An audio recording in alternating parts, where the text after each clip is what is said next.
Welcome back to Islanders Insider.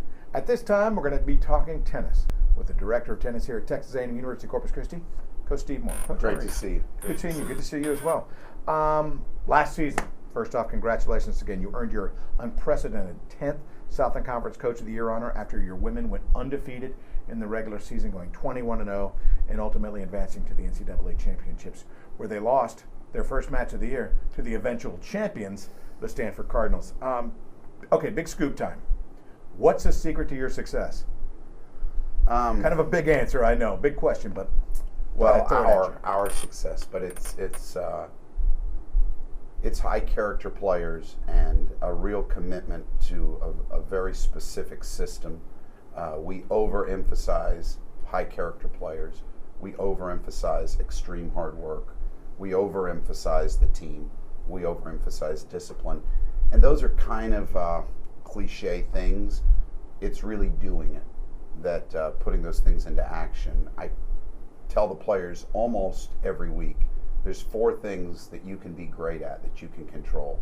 Most people go their whole life without being truly great at anything. And you can be great at 4 things you can control. You can be a great hard worker. You can be a great competitor.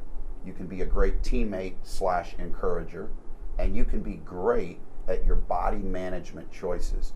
What you put in your body, what you eat, the way you stretch, your rest, your hydration, bringing almonds with you to class so you're constantly feeding the muscle. And over the years, we've kind of created a culture where our recruiting contacts, and that's another thing, is our recruiting contacts kind of know who we are, sure, and who to send us and who we are not. And I think that, you know, what it says up on the court's hardcore players, high character teammates only. Only the hardcore players want to come. I understand. I mean, it has been quite a successful formula. You know, not only are you the director of tennis here at Texas A&M University Corpus Christi, but, you know, overseeing both men's and women's tennis. But you also have responsibilities with the NCAA and the ITA. Now, what committees are you working on, and why do you find it important to be involved with the governing bodies of college tennis? That's a great question. My mentors did it. I saw Tim Cass at Texas A&M really shape in an incredibly positive way college tennis. And when I see matches on TV and with huge crowds and lots of social media for tennis, I still thank Tim Cass, Matt Knoll, Michael Sinner, Tim Siegel. These guys are always aggressively pushing that, and those were a lot of my mentors. And so I feel like you kind of owe it. When they asked me to be on that 12-member NCAA committee, I knew it was a ton of work. I would say probably an extra 5-6 hours a week. But it was a chance to shape college tennis. Last year we had more matches on national TV than ever. 77 matches were televised last year. There will be more this year. It looks like the United States Tennis Association is considering televising the finals of the Southland Conference tennis. So these things matter. They're not just general altruism. They really affect the student athlete in an incredibly positive way. Let's talk about your team a bit here. Now, you had a pretty big shakeup in the lineups this past year. You lost 3 key men, 2 key women, but transitioning the lineup isn't unusual. It's quite normal in college sports in general. But what are the challenges when you're looking to replace key leaders and contributors?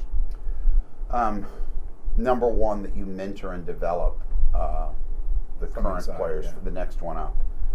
We thought that when we lost Sandrita and Stefania, who were just incredible champion players and leaders, we'd have a huge void. Up step Miter and Celia. Then now Miter and Celia leave. Up needs to step Hortense and Carrie and Judith.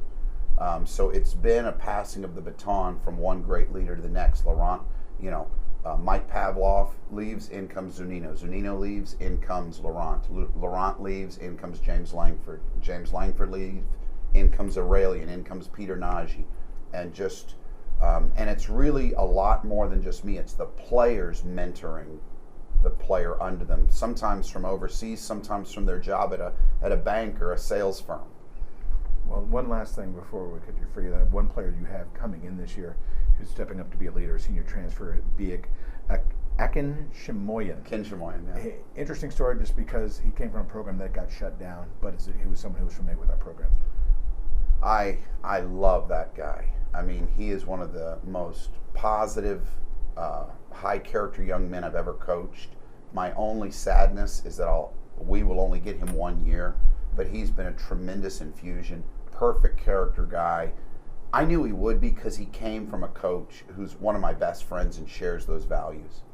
Well, I'll tell you, Coach, we're looking forward to a great year. You've had tremendous success. Congratulations on your extension of your contract. And Thank you. Look forward to seeing many more years of Islanders tennis with Steve Moore. When we come back, wrapping things up here on Islanders Insider. Stay with us.